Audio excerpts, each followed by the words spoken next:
मनः प्रतिबोधकारकमिदं शास्त्रं श्री सर्वार्थ सिद्धि नामधेयमस्य मूलग्रंथकर्तारः श्री सर्वज्ञदेवास्तदुत्तरग्रंथकर्तारः श्री गणधरदेवाः प्रतिगणधरदेवास्तेषां वचोनुसारमासाद्य श्रीमदाचार्य प्रवर श्री पूज्यपाद देवैः विरचितं मंगलं भगवान् वीरो मंगलं गौतमो गणी मंगलं कुंदकुंदाद्यो जैन धर्मोस्तु मंगलं सर्वमंगलमांगल्यं सर्वकल्याणकारिकं प्रधानं सर्वधर्माणां जैनं जयतु शासनं कोटिशतं द्वादश चैव कोट्यो लक्षान्यशीतिस्त्र्यधिकानि चैव पञ्चाशदष्टो च सहस्रसङ्ख्यमेतश्रुतं पञ्चपदं नमामि अरहन्तवासियत्थं गणहरदेवैः गन्थियं सम्मं पणमामि भक्तिचुद्धो सुदृढाणमोहमहिं शिरसा इक्षामि पंते सुतपत्ति काव सरसाजो मंगो मंगो पैन्य पावन परिमुसुत पड़मामे उपपगे चूलिया चेव सुतथैत दमकायं शरणचकाल मंचीं पूजें वंदामिणं सामी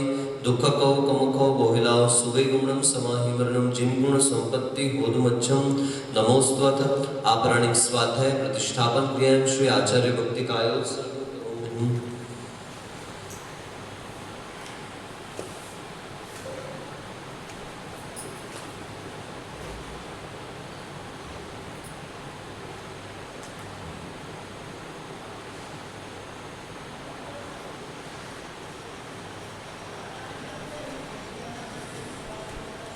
गुर्वः पान्तु नो नित्यं ज्ञानदर्शननायकाः चारित्राणो गंभीरा मोक्षमार्गोपदेशकाः इक्षामि भन्ते आयरी भक्ति काउस्पुस्साजं सम्मणाण सम्मदंसं समचरिताणं पंचविहाचारणमायर्याणं आयरसुनाणो देशं वज्जायाणं तीरेण गुणपालेण सर्वसावनं स्याणञ्चकालं अंजें पूजें वन्दामिणं सामि दुःखो बोहिलाव सुगै गमनं समाहिवर्णं जिनगुण संपत्ति होतुमच्छं मोक्षमार्गस्य नेतारं भेक्तारं कर्मभूभृतां ज्ञातारं विश्वतत्त्वानां वन्दे तद्गुणलब्धये वन्दे तद्गुणलब्धये। पंच परमेष्टि भगवान की मूलय श्री विराट चैतन्य चमत्कारी चिंतामणि पार्श्वनाथ भगवान की चारित्र चक्रवर्ती आचार्य परम पूज्य आचार्य भगवंत श्री पूज्यपाद महाराज की चारित्र चक्रवर्ती आचार्य भगवंत श्री शांति सागर जी महाराज की परम पूज्य समाधि सम्राट अभीक्ष्ण ज्ञानोपयोगी वात्सल्य मूर्ति आचार्य गुरुवर्य अभिनंदन सागर जी महाराज की द्वादशांग जिनवाणी माता की जय।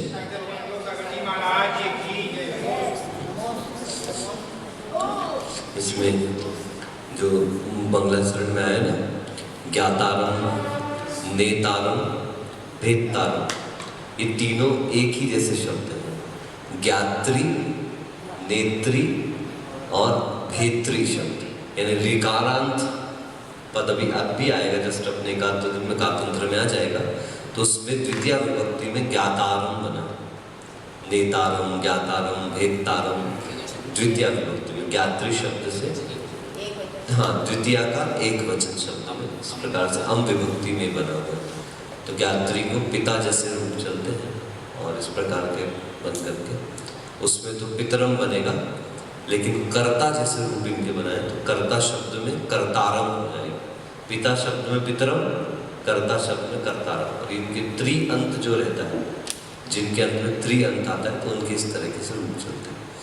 अच्छा है, व्याकरण पढ़ने से आनंद बहुत हो जाता है, शब्दों के अर्थ खूब हो जाते हैं, तो विभक्तियाँ वगैरह सब क्लियर हो जाती है।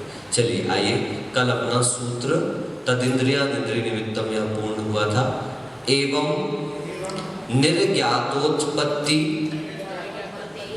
निमित्तम अनिर्णीत भेदमिति तद्भेद प्रतिपत्ति अर्थम आह। ठीक है ना, मति ज्ञान के निर्ज्ञातोत्पत्ति जान ली अपन ने, मतलब मति ज्ञान कैसे उत्पन्न होता है, इंद्रिय अनिंद्रिय के निमित्त से उत्पन्न होता है, तो अपन ने जान लिया। अब उसके मति ज्ञान के भेदों का निर्णय और हमको करना बाकी रह गया है। आइए उसका निर्णय अब अगले सूत्र के माध्यम से कर लेते हैं। अवग्रहे हावाय धारणा, अवग्रहे हावाय धारणा, संधि विच्छेद कर ले। अवग्रह इहा मतिज्ञानस्य भेदः। ये मतिज्ञान के भेद बता दिए गए हैं। पहला तो अवग्रह, दूसरा ईहा, तीसरा अवाय, चौथा धारणा। आचार्य गुरु महाराज जिसको कहते थे, इसको भेद ना कह करके भी मतिज्ञान की उत्पत्ति का क्रम भी कह दें तो भी स्पष्ट हो जाए, क्योंकि जो इनके अर्थ है, अवग्रह के पश्चात ईहा, ईहा के पश्चात अवाय और अवाय के पश्चात धारणा होता है। भेद इसलिए क्योंकि चारों के स्वभाव में अंतर, इसलिए भेद कह दिया। लेकिन हमेशा याद रखें, ये हमेशा इस क्रम से ही मतिज्ञान हमारे अच्छे से धारणा का विषय बन पाता है। अवग्रह मतलब सामान्य अर्थ में पहले देख ले, विषय विषयी सन्निपाते सति यद भवति तद्दर्शनम्। विषय और विषयी के मिलने पर, यानी आत्मा और पदार्थ के सम्मुख आने पर जो प्रथम होता है, यानी आत्मा का प्रयास होता है, वो दर्शन कहलाता है। किंतु उस वस्तु को हमने आंखों से या अन्य इंद्रियों से जो प्रथम जानकारी ली, जिसमें कोई स्पष्टीकरण नहीं है, सिर्फ पदार्थ है, इस प्रकार का जो आभास, एहसास, ज्ञान हमको हुआ है, वह अवग्रह कहलाता है। ये क्या है, इस प्रकार से जो विशेष जानने की इच्छा उस पदार्थ के बारे में होती है, वह ईहा कहलाती है। अच्छा यह है, ऐसा निर्णय हो गया, वह अवाय कहलाता है। और कालांतर में भी उस पदार्थ की वैसी स्मृति बने रहना, उसे देखकर उस पदार्थ का ज्ञान पूर्व जैसा हो जाना, इसको हम धारणा कहते हैं। क्या कहते हैं? धारणा। ऐसे अवग्रह, ईहा, अवाय और धारणा, ये चार मतिज्ञान के क्रम पूर्वक भेद बताए गए। क्रम पूर्वक भेद कहने का मतलब, चूंकि क्रम पूर्वक ही होते हैं लेकिन भेद चार है। आइए टीका देखते हैं। विषय आगे, विषय विषयी सन्निपात समनंतरम आद्यम ग्रहणम अवग्रह।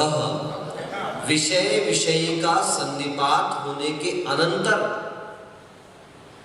विषय विषयी का सन्निपात यानी सम्मुख आने पर, ठीक है ना, जिसमें सिर्फ स्पर्शन इंद्रिय ऐसी होगी, टच करना पड़ेगा आदि सभी इंद्रिय। चक्षु इंद्रिय में सन्निपात का मतलब भिड़ना नहीं होता। चार इंद्रियों में सन्निपात का मतलब टकराना, भिड़ना, जुड़ना। लेकिन चक्षु के लिए और मन के लिए सन्निपात का कोई प्रकरण ऐसा नहीं आएगा। सन्निपात मतलब भिड़ना नहीं होगा, है ना। तो विषय विषयी का सन्निपात होने पर, जो उसके बाद, होने पर नहीं, होने के बाद जो होता है वो अवग्रह है। ठीक है, हमारा इस परिभाषा को टिक कर लीजिएगा, क्योंकि ये कल नहीं, इसके बाद वाली अब जो आएगी वो महत्वपूर्ण है। क्योंकि दर्शन के बारे में सामान्य जनता अभी तक के दर्शन का अर्थ देखना समझती है। बहुतायत में दर्शन का अर्थ मान्यता को लेकर चलते हैं। यहाँ पे आत्मा का स्वभाव जो है ज्ञान और दर्शन, उस दर्शन की परिभाषा बहुत स्पष्ट रूप में रख रहे हैं। विषय विषयी सन्निपाते सति दर्शनम भवति। विषय विषयी का सन्निपात होने पर जो सर्वप्रथम होता है वो क्या कहलाता है?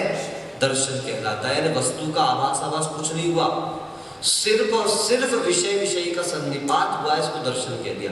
देखना नहीं, छूना नहीं, चखना नहीं, ये सब होने पर जो आत्मा का प्रथम पुरुषार्थ है, उस वस्तु को जानने के लिए जो प्रथम पुरुषार्थ है आत्मा का, वो दर्शन कहलाएगा।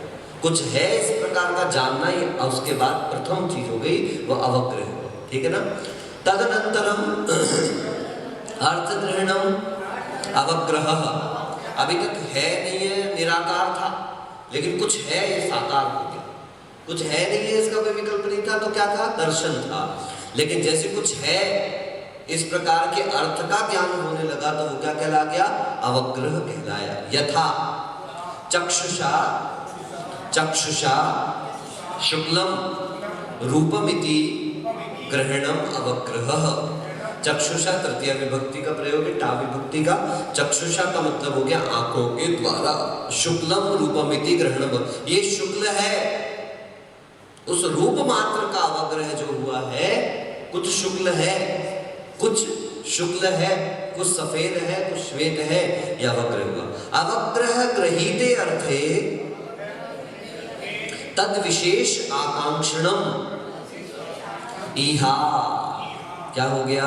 जो अवग्रह से ग्रहित अर्थ है, कुछ सफेद है, उसको और विशेष आकांक्षा करते हुए जानने की कोशिश करना, ये ईहा। क्या हो गया? हाँ, इहा। नहीं तो कैसे पदार्थ को जानोगे? इसलिए इहा। यथा शुक्लम रूपम किम वलाका पताका वा इति। भैया जो मैंने सफेद रूप देखा था वो बलाका है, बगुला है, या पताका मतलब ध्वज है, कपड़ा है, कोई कपड़ा लहरा रहा है छत पर, या बगुला गया। इस प्रकार के जानने की जो इच्छा जागृत हमारे मन में हुई वो क्या कहलाई? इहा। विशेष निर्ज्ञानादि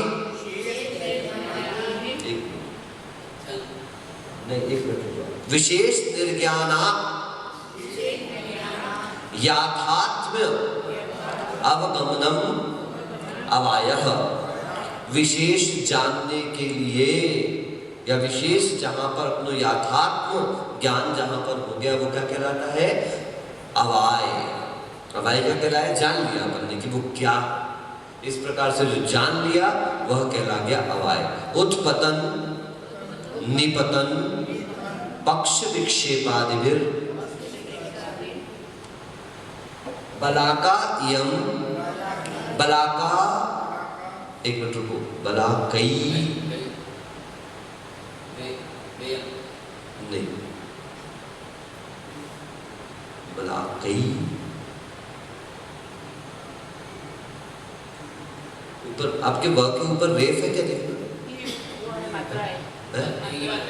आई की मात्रा है ना?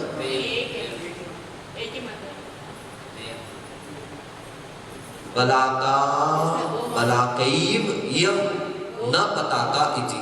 दो मात्रा ये मैं रेफ पूछ रहा था कि रेफ तो नहीं है। हाँ बस ठीक है, मैं वर्क के ऊपर रेफ नहीं इतना सा पूछ रहा था बस, है ना? ठीक है ना? तो हो गया, क्या कह दिया? उत्पतन उठना, निपतन हो गया, खत्म हो गया। उत्पतन मतलब उठना, निपतन मतलब गिरना। इस प्रकार से पक्ष विक्षेप आदि के द्वारा वह क्या पता चल गया अपन को? उपतन निपतन पक्ष विक्षेप आदि के द्वारा यह बंक बक पंक्ति ही है, ध्वजा नहीं है। क्योंकि ध्वजा तो अपनी जगह पे लहराएगी, लेकिन बगुले होंगे तो उठेंगे, उड़ेंगे, वापस बैठेंगे आदि आदि जो है, और पंख हिलाएंगे, पंख बंद करेंगे। पंख ध्वजा तो एक बार हिली तो पता चल जाएगा वैसे। तो उससे हमको पता चल गया कि ये क्या है? बक पंक्ति है। बक पंक्ति का मतलब क्या हो गया?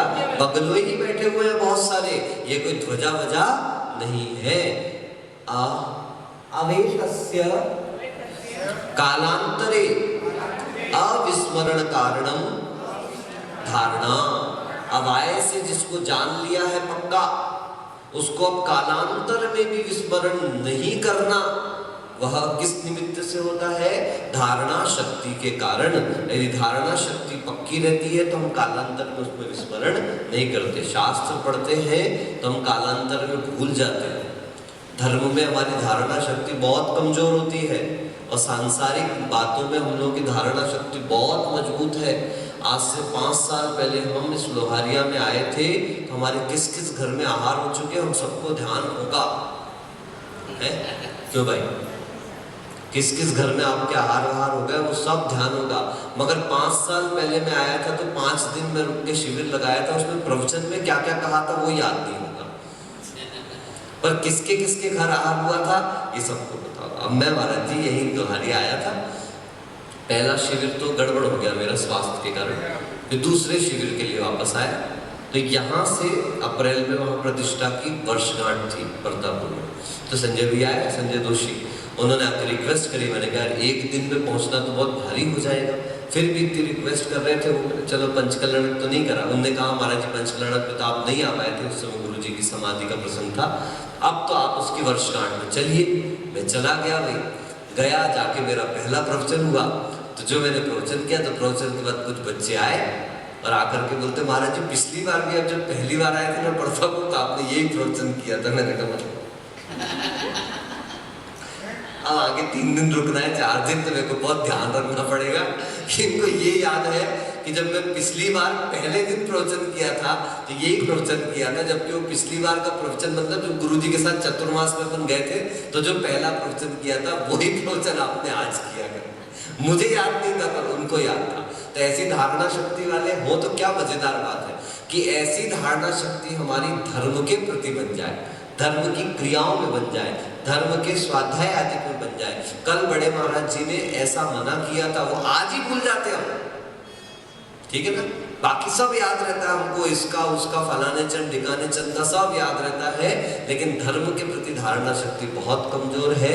और ये सारा पुरुषार्थ इसीलिए है कि धर्म की धारणा बने। बाकी सारी धारणाएं तो संसार में अनंत काल हो गया। सुध परिचितानुभूता सब्वस्सविका भोग बंद कहा काम भोग बंद की कथाओं की धारणा तो बहुत पक्की है, ये किसी को सिखाने नहीं जाना पड़ता। कोई ऐसी क्रियाएं संसार की किसी को नहीं सिखाना, सब सीख जाते हैं। लेकिन यहाँ पर हर चीज सीखना बहुत इसलिए जरूरी है क्योंकि इसकी धारणा एक बार बन गई तो संसार में फिर रहते हुए भी आप कहीं ना कहीं से लोग उठने का प्रयास पुरुषार्थ अपन करते रहेंगे। अद्यथा सावायम वलाका पूर्वाण्ये पूर्वाण्येयाम अहम अहमद्राक्ष इति। ये कह रहे हैं अरे ये तो वही बलाका है, ये वही बगुले हैं जो मैंने सुबह देखे थे। जैसे अभी वो बंदर आता है ना पूंछ कटा वाला, तो उसको देख के पता चल जाता है बंदरों की वही टोली है, ये कोई नई टोली नहीं आई। इसमें जैसे पूंछ कटा वाला बंदर देखते तो पूंछ कटे वाले बंदर की अपनी क्या बन गई है, धारणा हो गई है। तो वो उनको देख करके ये वही ग्रुप है, ये वही समूह है, इस प्रकार से अपने को आ जाता है। एक गांव में हम गए थे, तो उस गांव में हम पहली बार जब गए थे तो हमारे अच्छे खासे बाल थे, लकड़वास, हमारे केश तो छुए नहीं थे, तो बाल भी थे, दाढ़ी सब बड़ी हुई थी। तो वो कुछ गांव के लोग हमको पहचाने नहीं पहले दिन। 2 दिन हम रुके, तो एक दिन तो हम आगे पीछे होकर के निकल गए, दूसरे दिन हमारा क्या कहते हैं केशनोच हो गया था। तो उन्होंने हमको नहीं, पहले केशनोच में गए थे, फिर दाढ़ी में गए। तो जब हम वहां पे दूसरे दिन केशनोच किया और केशनोच करने के बाद फिर हम उस दिन आहारचर्या को निकले।